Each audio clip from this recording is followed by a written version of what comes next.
And joining our program live right now is Mr. Phil Robertson, the Director of Human Rights Watch Asia Division.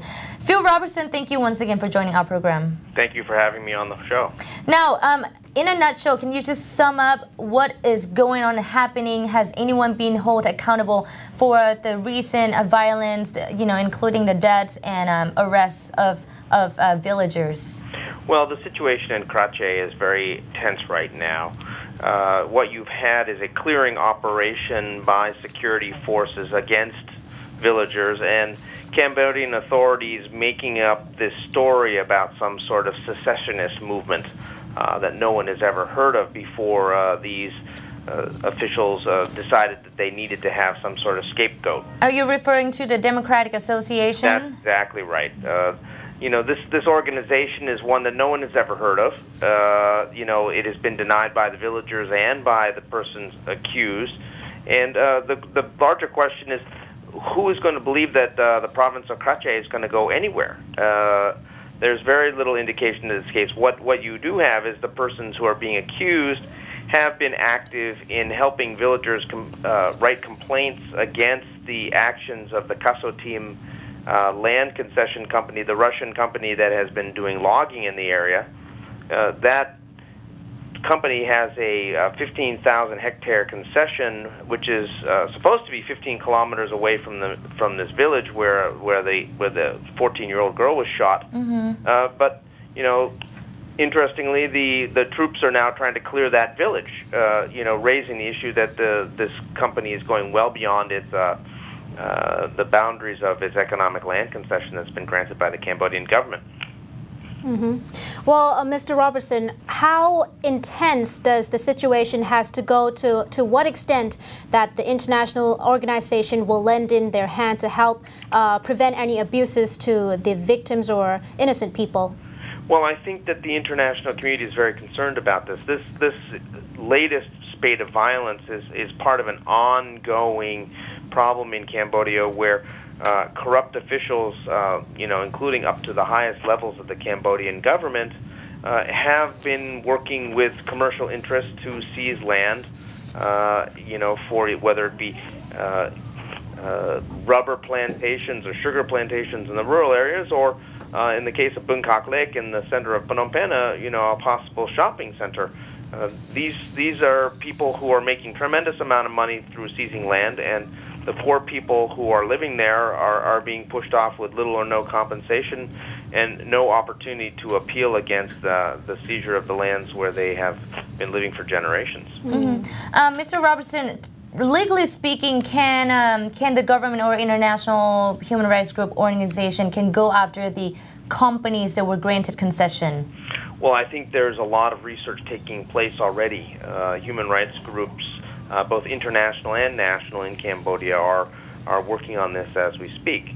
The key is to try to get beyond the initial level and get behind the scene and actually find out who are these concession owners, who are their partners in Cambodian government, and how are they then securing the support of the police and army forces that are being used to clear the villagers out of these areas.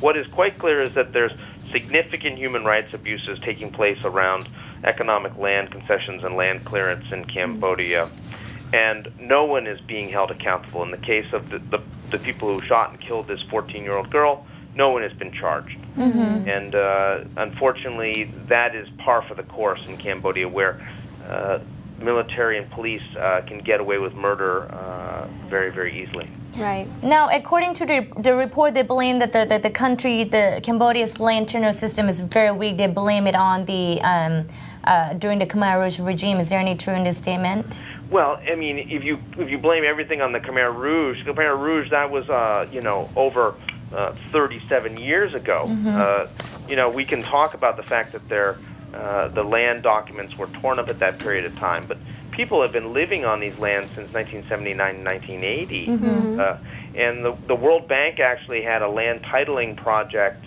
in Cambodia to sort out this situation. And when Cambodia and the Cambodian government realized that there was perhaps the possibility that having clear land titles might cause problems for some elites in their ability to plunder the country through economic land concessions, they walked away from that program.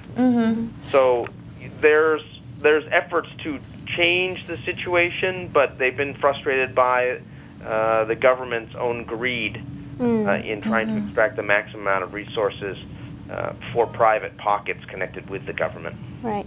Now, earlier reports have said that these lands were being cleared for luxury projects to be built on them. What should be the advices to the investors that will be involved in these projects?